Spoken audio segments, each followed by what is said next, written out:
Welcome, Gunrunner.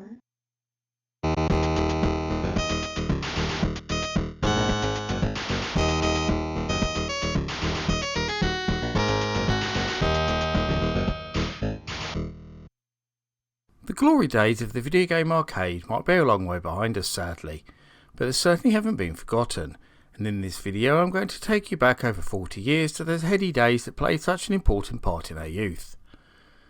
The year is 1976 and the video game arcade is still something very new and exciting. The novelty of Pong is now starting to wear off and people are looking for something a lot more thrilling. Two genres start to emerge and dominate this period: the air-sea battle style shoot 'em up and the driving game. These were simple time-based games at first, but 1976 was also the year that we started to see the very first microprocessors appear in video arcade games, which allowed for far more complex features and even computer AI in single-player games. That's not to say that there wasn't any innovation, however. Aside from the obvious clones of other people's games and rehashes of the same designs, we also started to see a few new and rather experimental concepts pop up too, particularly from the likes of the world's oldest existing coin-op company, Chicago-based Midway Manufacturing.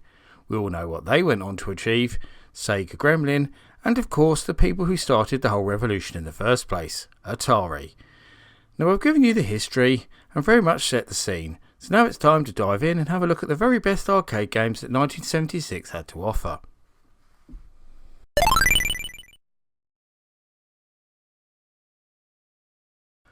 I'm sure that most people out there will be more than familiar with the Atari 2600 game Human Cannonball.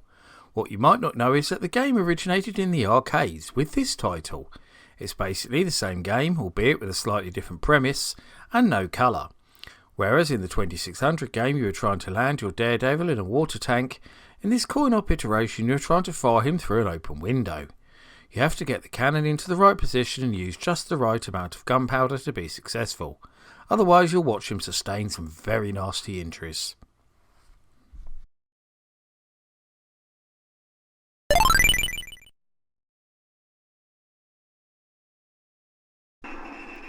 Although Bazooka was first released and manufactured by the obscure and unknown Project Support Engineering, it was later picked up by Japanese arcade giants Taito and re-released as Crossfire.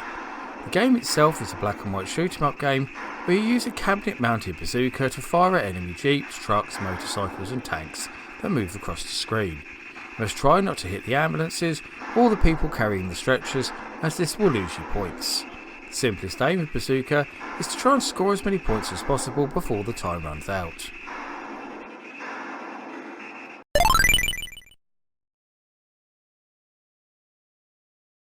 With this entry I'm going to somewhat spoil what comes later in the video, because Datsun 280 Zapp was developed as a direct rip-off of Atari's Night Driver, which was released the very same year. In fact, it was originally called Midnight Racer, which is even more blatant, but the name was changed after an official tie-in with the historic Japanese automobile manufacturer to win the very car in the title. The first competition of its kind, in fact. Apart from that, there's not a lot to differentiate the two games, but the dashboard in Datsun 280 is a really nice effect that shows your speed, gears, score and time remaining.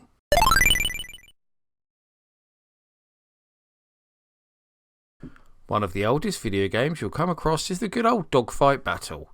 Although it wasn't the first appearance of the game, the most famous example can probably be found in the Atari 2600 launch title Combat. In fact, the biplanes option in that very cartridge is near enough identical to what you find here in Allied Leisure's Ace. This is a two-player only affair where you simply take off and then try to destroy the other plane as many times as you can before the time runs out. Despite being a pretty simple game, it's still quite fun and the parachuting pilot is a very nice touch.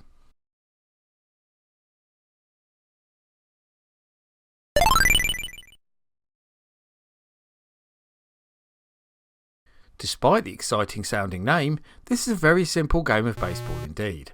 It's a two-player only title that features very basic rules, so anyone can pick up and play it pretty easily. You play for just a single quarter with the pitching player selecting his pitch with one joystick whilst moving his outfielders with the second one. The batting player only has a single button, used to take your swing. Both players use the same set of controls, so they must switch spots halfway through each inning.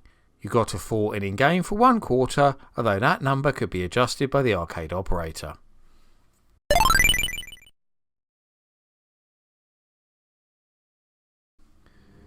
Cops and Robbers is a game for 1 to 4 people, with the computer stepping in as needed to keep the number of players at either 2 or 4. Players number 1 and 2 play the part of the cops, while players number 3 and 4 are the robbers. Each screen is an overhead view of a city street with the cops on one side and the robbers on the other. Each car is in its own lane with a central reservation marking the area between each side. Each player can move up and down freely within their own lane, and the object is to shoot the cars of the opposite side.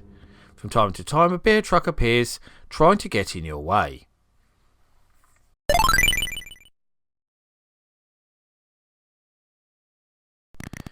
One of the earliest titles by arcade innovators Exedy Attack is one of the many variations on the popular air-sea battle theme of the time. This one is a 2-player only affair, where one of you takes control of the air and the other one of the waves, with a battleship and a jet fighter fighting it out for military supremacy. The boat can move horizontally and adjust its gun, whilst the plane is much more nimble and can move anywhere across the sky, but can only shoot straight ahead. You are awarded 1 point for destroying your rival, and the first 1 to 12 wins the game and the subsequent bragging rights.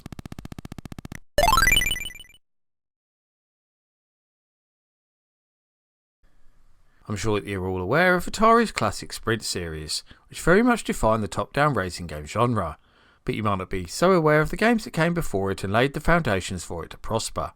Along with Grand Track 10, Key Games Indy IV simulates all the thrills and spills of the famous Indianapolis 500. The reason why it uses the number 4 instead of 500 is because it can be played by up to 4 people at once. This was pretty incredible for the time, and is even more impressive still when you realise that this was all done without the use of a single microprocessor.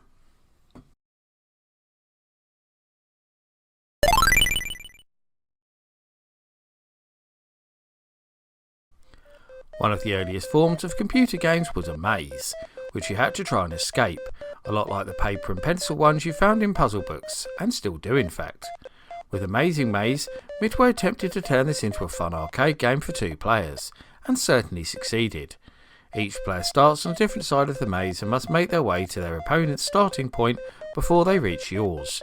The game is also time limited too, the standard being 90 seconds, but this was operator adjustable, so you can't spend too much time trying to solve the puzzle before you get started.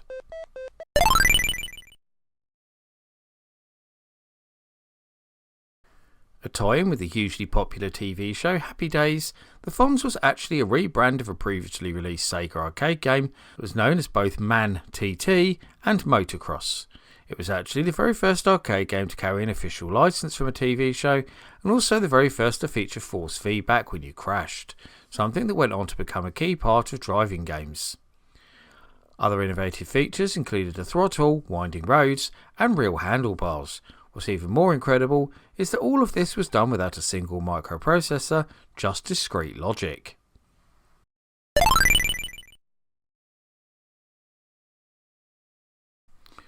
Don't be confused by the name Key Games on the cabinet. They were nothing more than a subsidiary of Atari at the time, created to gain a larger share of the coin-op market. While the original version of Tank came in 1974, it was the incredible 8-player iteration from 1976 that we are looking at here. As well as the extra players, this version also featured a microprocessor and full-colour graphics, a marvel of technology at the time. The use of scenery to hide behind added some much needed tactical play too. The object of the game was simple: destroy all the other tanks on the screen and win the game.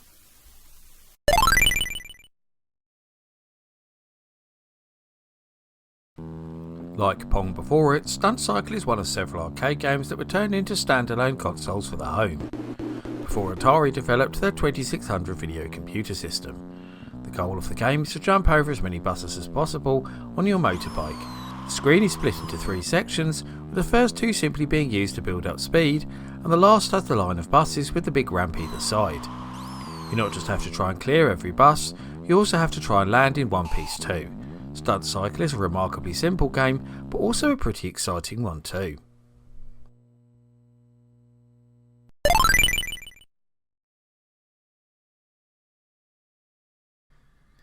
This is another title that might not be familiar to the masses but can't be understated from a historical point of view.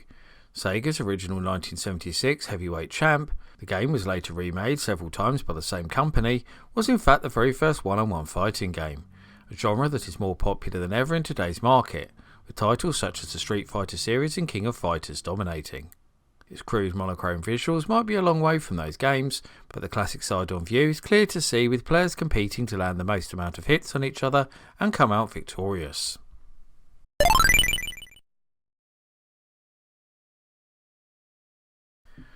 With Meadows' Laser Command, we have a really innovative title for this era that really does deserve a lot more attention.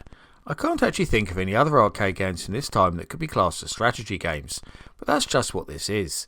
You have an overhead view of the maze with two sides, and the sides mirror each other. The left side of the screen is yellow, and the right side is green, with 15 tanks on each side.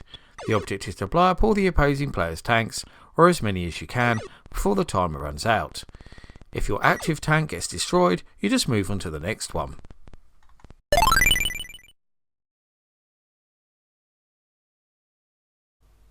Night Driver was not only the first time people had seen a first-person perspective in a video game, but also a sit-down cockpit-style cabinet that added amazing realism too. The idea of the game is to simply race along the windy road, trying not to hit the sides. Crashing the car loses you points, and achieving maximum points allows you to continue the game for longer for a bonus score. One of the most interesting features of the game was that the graphics shown on the front of your car was just a transfer stuck to the screen. An upgraded version of the game was released for the Atari 2600 4 years later.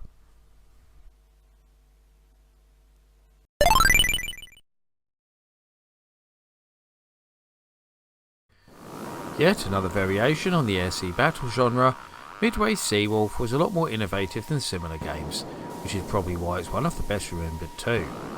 You control a submarine deep below the waves trying to take out the enemy battleships and gunboats making their way across the waters. This is done by looking through a periscope and aiming, with your missiles launching from the bottom of the screen.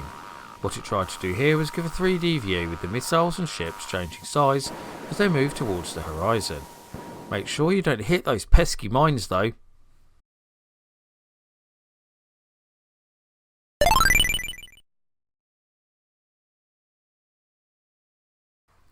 The history of this title is extremely important, as Sprint 2 was a direct evolution of Grand Track 10 and Grand Track 20.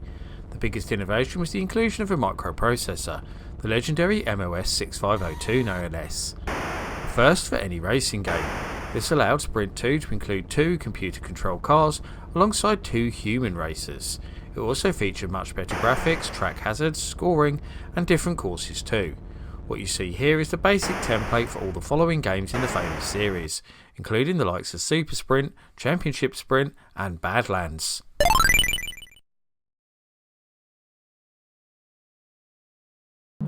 Exedy's Death Race is often referred to as the very first video game nasty. The controversy it caused on release led to it being featured on the national news, and even banned in several states. The main problem with this top-down driving game was that it allowed you to run people over.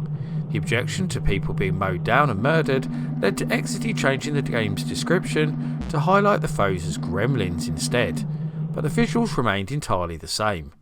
The fun but simple aim was to kill as many gremlins as possible using your car whilst avoiding the gravestones left in their place.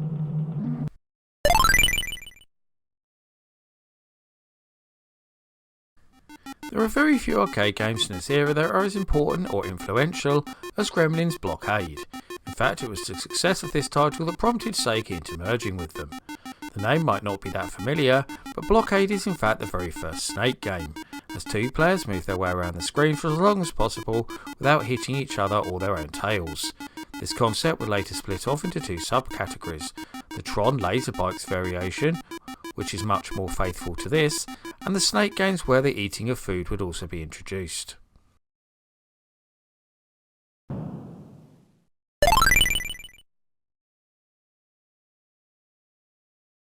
Without any doubt the most popular and successful game on this list, Breakout's legacy lives on to this very day, with titles like the Arkanoid series and, more recently, the excellent remake Breakout Recharged. One of the most notable things about Atari's classic 1976 coin-op is that it was engineered by none other than Steve Jobs and Steve Wozniak, who would later go on to found Apple. An evolution of Atari's Pong, the game was simple but addictive as you used your bat to bounce a ball off the bricks above in order to try and clear them all and reach the next level. Breakout is a true pop culture icon. And that rounds up my look at the greatest arcade games of 1976. Are there any others you can think of that should have made the list? Or do you disagree with any of the entries that I did include? I always love to hear your thoughts and views in the comments, so get typing. Before I go though, I must thank all of my loyal patrons who continue to support my channel and make videos like this possible. However, I must give special thanks to following patrons in particular for their much appreciated pledges. D. Vaughan, Mitchell Valentino, Neptune, Seth A. Robinson, Carl Olsen, Aussie B, DOS Gamerman and Electron Star Collapse. If you also want to help support all my creative endeavours, including this YouTube channel, then please go and check out my Patreon right now, where you can get access to host for extra content, including downloads, exclusive videos, creative insights, and much more besides. I've been the Laird, I thank you for watching, and I'll see you all again for another video very soon.